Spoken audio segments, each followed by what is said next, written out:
Wituland was a territory of approximately 3,000 square kilometers in East Africa, centered on the town of Witu just inland from Indian Ocean port of Lamu, north of the mouth of the Tana River in what is now Kenya. History: Early Sultanate, founded in 1858 by the former ruler of the insular Pate Sultanate after several abortive moves to the mainland. The native Sultanate of Wituland was a haven for slaves fleeing the Zanzibar slave trade and thus a target of attacks from the Sultanate of Zanzibar. Facing an increase in slaving raids from the Sultanate of Zanzibar, the Sultan of Witu formally requested German protection so that he finally has relief from the attacks of Zanzibar warriors.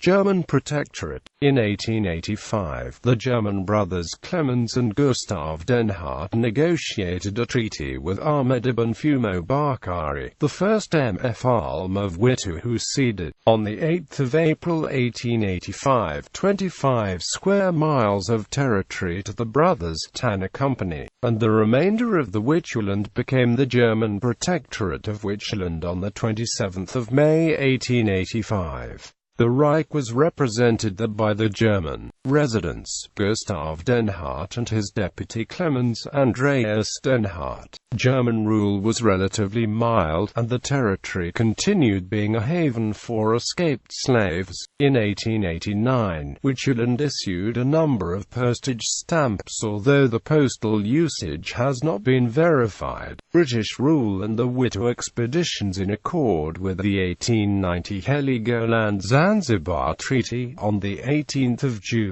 1890 a British protectorate was declared, and on 1 July 1890 Imperial Germany renounced its protectorate, ceding the Wituland to Great Britain to become part of British East Africa. There were widespread protests from the inhabitants of the territory, who wished to remain under Germany's protection. First expedition. Shortly afterwards several German merchants were murdered, and a mixed British and Zanzibari punitive expedition was sent out. The troops landed and descended on Witu on October 26, 1890.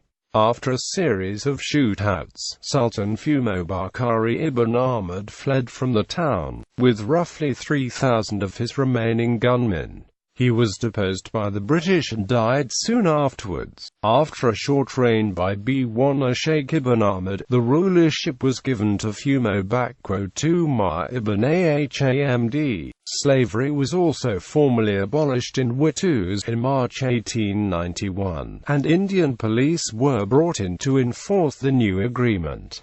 Second expedition. A brother of Fumo Bakari, by the name of Fumo Omar, resisted the new regime and began leading increasingly violent raids on villages and farms around the nearby town of Jonjini, northeast of Witu. A brief attempt at diplomacy failed, and the British and Zanzibari governments prepared a second naval expedition to sail to Witu. A small expeditionary force landed at Witu in July, and a second request to negotiate was sent to Fumo Omar. It was rejected, and the Marines marched on the principal towns under rebel control. Thick forest and camouflaged pits with sharpened stakes surrounded the strongly fortified towns, and the rebel gunmen had prepared defensive positions that allowed for heavy fire. However, after prolonged and intense shootouts, the naval Marines fought their way into each town, and destroyed the fortifications.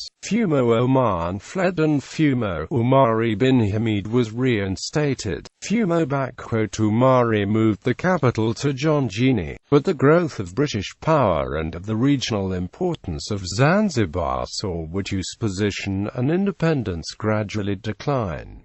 List of rulers. The known ruling sultans are 1858 to 1888 Ahmad ibn Fumo Bakari, 1888 to 1890 Fumo Bakari ibn Ahmad, 1890 to 1891 Bwana Sheikh ibn Ahmad, 1891 to 1893 Fumo Umar ibn Ahmad. 1893 to 7 July 1895 vacant. The 7th of July 1895 to 1923 Fumo _2 Ma Ibn Ahmed.